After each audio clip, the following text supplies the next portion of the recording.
Um grande salve para você, minha guerreira, um grande salve para você, meu guerreiro. Desejo a vocês muito boas-vindas ao nosso canal Filosofia em Foco. É sempre um prazer revê-los todos aqui. Espero que estejam bastante focados, determinados e confiantes nos estudos que estamos conduzindo para a grande realização do nosso sonho, que é a aprovação. Aqui é o professor Alan Camargo e hoje inicio com vocês um novo módulo da nossa disciplina de Sociologia, que é o estudo sobre o desenvolvimento e o subdesenvolvimento. Para a gente conseguir analisar os seus principais aspectos, vamos dividir a questão em 3 videoaulas. Nessa primeira, nós vamos analisar como é que a desigualdade mundial, ou seja, essa diferenciação entre desenvolvimento e subdesenvolvimento, vai se construir historicamente. Na nossa segunda videoaula, a proposta é que nós analisemos algumas perspectivas teóricas que vão tentar fundamentar e explicar por que existem países desenvolvidos e subdesenvolvidos.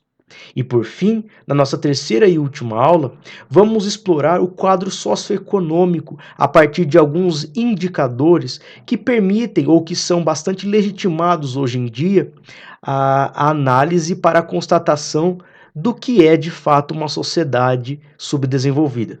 Espero que todas essas análises contribuam da melhor forma para os seus estudos. E não se esqueçam, estarei aqui plenamente à disposição para solucionar quaisquer dúvidas e contribuir da melhor forma para todos vocês. Então, sem mais delongas, vamos avançar para o estudo da nossa aula de hoje. Meus queridos e minhas queridas, falar, portanto, no subdesenvolvimento e no desenvolvimento é fundamental que nós tenhamos em mente como é que vai se dar a construção histórica dessas diferenças entre as sociedades. Né? Falar em desenvolvimento e subdesenvolvimento vai ser uma problemática que permeará boa parte dos debates dentro da sociologia. Alguns vão entender sobre a problemática de se utilizar os dois termos como sendo antagônicos. Alguns vão entender que subdesenvolvimento e desenvolvimento não são etapas diferentes, mas sim duas realidades de um mesmo processo, de uma mesma estrutura social ou internacional. Mas antes de entrarmos realmente nessas interpretações teóricas, nessa primeira videoaula, vamos explorar um pouco como é que historicamente vai se criar uma diferenciação entre as sociedades, de um lado, mais desenvolvidas, com alguns aspectos direcionados a condições melhores socioeconômicas, e, em contrapartida, de outro lado, estruturas sociais realmente mais precárias nesse sentido. Quando nós voltamos no século XIX, nós lembramos que era o contexto da grande expansão imperialista. É momento em que principalmente a Europa, os Estados Unidos e os japoneses, em função do desenvolvimento da segunda revolução industrial, a busca por matérias-primas, por novos mercados consumidores e até mesmo para a exportação dos seus capitais e da sua produção, iniciaram uma grande disputa por terras, principalmente na Ásia e na África, para que se tornassem então suas colônias. Naquele contexto, as disputas imperialistas eram legitimadas com embasamentos científicos, como o próprio darwinismo social, por exemplo, que justificavam de fato aquela dominação. Inclusive, traziam a própria abordagem da missão civilizatória. Era necessário levar, portanto, os ideais do desenvolvimento, os ideais políticos, os ideais da modernidade para aqueles povos que eram não civilizados, atrasados em relação, por exemplo, aos europeus, aos norte-americanos e até mesmo ao Japão. Por isso que já nessa história recente do século XIX, nós vemos uma acentuação clara entre, de um lado, a criação de um norte mundial que era e que se postou como industrializado, e em contrapartida, o restante dos países que passaram cada vez mais a se colocar como satélites daquelas economias do norte que eram industrializadas. Quando nós entramos no século XX, principalmente com o fim da Segunda Guerra Mundial, nós vamos ter um grande processo chamado de descolonizações. Então, as antigas colônias asiáticas, africanas, que se colocaram durante muito tempo ao dispor das economias desenvolvidas do norte, passam, em função dos custos de manutenção para continuarem existindo. Vamos lembrar que as grandes economias do norte estavam estagnadas em função da Segunda Guerra Mundial. Até mesmo em função das próprias pressões por parte das Nações Unidas e com a criação do seu Conselho de Tutela, que passou a gerenciar e administrar todos aqueles processos. Vale a pena lembrarmos também das grandes pressões internacionais, principalmente por parte dos Estados Unidos e da União Soviética, que a partir de agora já começavam a criar uma estrutura mundial bipolar, com o grande intuito de aumentar as suas zonas de influências geopolíticas em detrimento da antiga ordem internacional que era construída em cima da lógica europeia. Os movimentos das classes intermediárias na região do Oriente Médio, em alguns países como a África do Sul, como a Índia, lutavam realmente por esses movimentos de emancipação política. E aí, as descolonizações da África e da Ásia tornaram-se possíveis, mas trouxeram algumas consequências, meus queridos e minhas queridas, um tanto quanto deletérias, como a formação, obviamente, de novos estados, mas estados enfraquecidos em termos institucionais.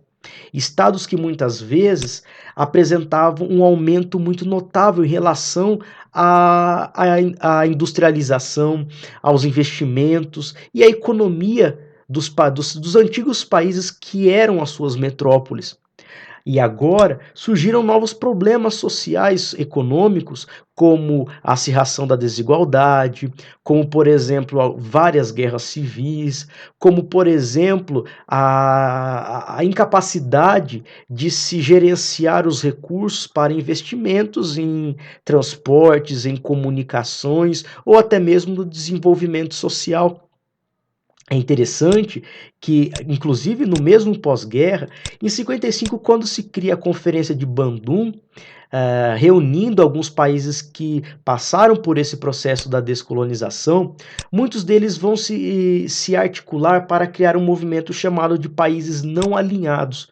Aqueles países que, por opção política, decidiram não se colocar nem do lado ocidental capitalista, mas também nem do lado oriental socialista. E eles faziam uma pressão muito grande em prol do anticolonialismo, né? Por um processo de maior emancipação e autonomia política e econômica. Quando nós entramos, portanto, na Guerra Fria, a Guerra Fria foi aquele grande contexto, aquele grande conflito internacional que bipolarizou o mundo em uma esfera socialista, com o polo de poder na União Soviética, e do outro lado, o polo capitalista, sob a influência norte-americana. Mesmo durante o contexto da Guerra Fria, permaneceram os domínios das superpotências. Então vocês vão percebendo, meus queridos e minhas queridas, que desde o século XIX, num recorte recente aqui histórico, até mesmo a segunda metade do século XX, mantém-se uma lógica de dominação.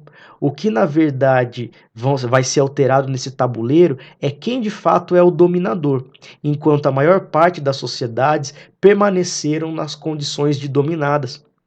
Aqui vai se falar muito nas grandes zonas de influência soviética e norte-americana, até mesmo a corrida armamentista para militarizar, fornecer armamentos para os seus países aliados, os conflitos que, embora nunca demonstraram registro direto entre União Soviética, mas demonstraram sim registros em contextos regionais distintos, como na Península Coreana, como por exemplo na própria crise dos mísseis em Cuba, no Vietnã, mostraram realmente como essas superpotências de fato invadiam e tornavam diferentes contextos geográficos palcos de disputas ideológicas.